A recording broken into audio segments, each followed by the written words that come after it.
so it was past midnight. My brother and I were checking out the new DLC for Fallout 3 called Point Lookout. It had just been released at the time. He was the one playing, and I was on the bed next to the computer, observing. If you're familiar with this DLC, you know there's a mission in which you are sent to retrieve a very special book for an old man living in one of the mansions on Point Lookout. The book was called the Krevbinek... I'm not really sure how to pronounce it. And later on, you find out that it supposedly has some kind of dark power and needs to be destroyed. As my brother is interested in occult stuff, he found this quest really interesting. Before even doing anything more with the quest, he went on Fallout Wiki and looked up all the info he could find on the book and what would happen after. I thought it was stupid of him to get everything spoiled if he now found it to be such an interesting quest, but he said he somehow felt some kind of greater importance to it. After shooting through the ritual site, killing all the swamp folk there, he decided to destroy the book, which forced him to go back to the Capital Wasteland, the original game world.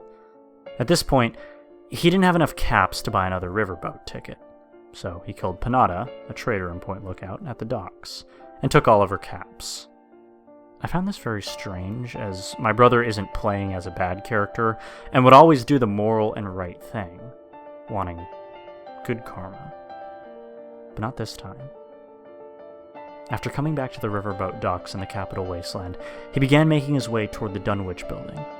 Girdershade, the place where you get the Nuka-Cola challenge, was the closest location discovered, so we went there, only to realize that the place was deserted. The two people that used to live in the little town had vanished. We thought it must have been a game bug, as my brother never killed them. We ignored it and moved on. Finally, he arrived. He went through the levels pretty quick, witnessed the hallucinations and the self-opening doors. We weren't really scared by any of that, because we knew it was going to be there. He got to the underchambers and placed the book on the creepy-looking altar, and it somehow completed the mission by destroying the book.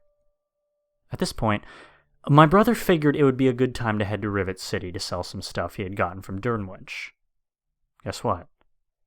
Not a single person could be found there. At this point, we got really freaked out.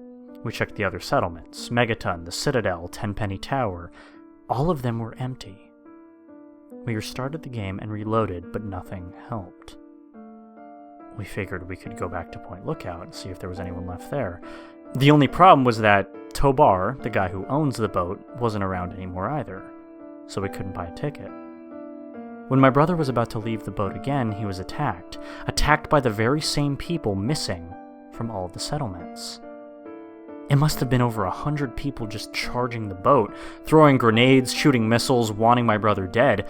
He didn't really have anything that could kill all the people at once, so we thought it would be a good idea if he went into the little cabin on the boat and wait for them to come. That didn't work out as we planned. They didn't run in. Instead, someone with a fat man launched a mini-nuke into the cabin, completely blowing my brother into pieces. Right after that, the game froze, and we had to restart it. Now, everything was fine.